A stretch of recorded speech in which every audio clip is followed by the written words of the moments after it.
Hi guys, welcome back to the Wargamer and another episode of the Armoury. In this video, I'll be showing you how you can convert your Waffen SS plastic infantry to represent German Heer Infantry in winter clothing. Now to start things off, we will first of all need to get some components from the Waffen SS plastic kit from Warlord Games. However, you will need to make some modifications to these items before we can use them to represent our winter infantry. You will find several groups of 3 loops dotted about the smocks, and we need to remove these with a hobby knife or a hobby file. These can be found in several locations, including the arms, the back of the smock near the shoulders, and also on the helmet covers as well. Once these have been removed, then your miniatures are ready for the next few steps. In order to create the scarves and also the hoods on these winter infantry, we will need to get our hands on some sculpting putty. Now you could use green stuff for this, as it's very easy to get hold of, but I'm going to be using a material called Procreate, which you can see I'm using here. It's very much the same in its design. You have 2 different parts. In this case it's a white clay and then a darker clay. You basically mix those together, and this eventually will harden, creating a plastic effect on the miniature.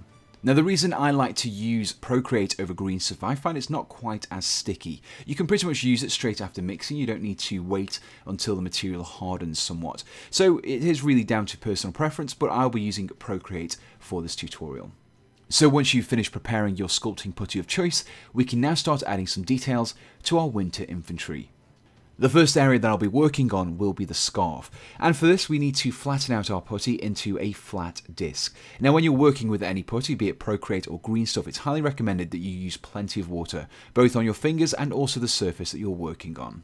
Ideally you want this disc to be as thin as possible, as the smaller the details are, the more realistic they'll look on the miniature. Once you are happy with the thickness of your disc, we can now start cutting some thin sections from it. These sections should be just over 1 millimeter in width and around about 1 centimeter in length. Again, make sure you use some water with your hobby knife to prevent the clay from sticking to the blade. Once we have the strips of putty cut out, we can now start applying them to the head.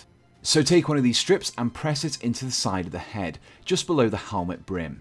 Now wrap this around the head following the line of the chin strap. Once you reach the other side of the head, you then want to use a hobby knife once again to cut the strip just below the helmet brim. Once the excess has been cut away, you can then use a sculpting tool to press the putty into the head.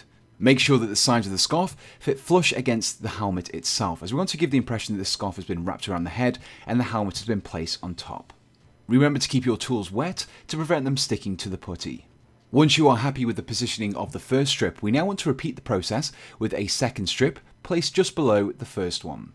Doing this may be a little bit fiddly, but it does add an extra level of detail to the miniature by having those folds in the cloth. Like before, you can then use a modelling tool to press down your second piece of putty into place.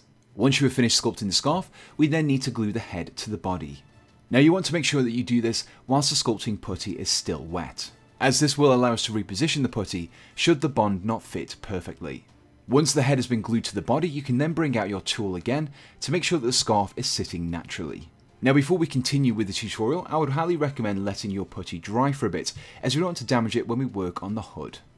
To create the hood, you'll once again want to flatten out some Procreate into a thin disc. From this you'll want to cut away a small section, which is roughly 1 centimeter in length and half a centimeter in width. From this shape, you'll then want to cut away the top 2 corners diagonally to create a trapezoid shape. Finally, you'll then want to press in a small indentation running down the center of the shape. This small detail will look like a stitched seam when applied to the miniature. We can now apply our trapezoid shape to our miniature, but before we do, we need to slightly pinch the corners of the longest edge. Once this has been done, we can then affix this to the miniature, leaving the longest edge flush with the neck of the German infantryman. To ensure that the hood remains in position, we then want to use a modelling tool to press down the pinched edges of the hood into the miniature.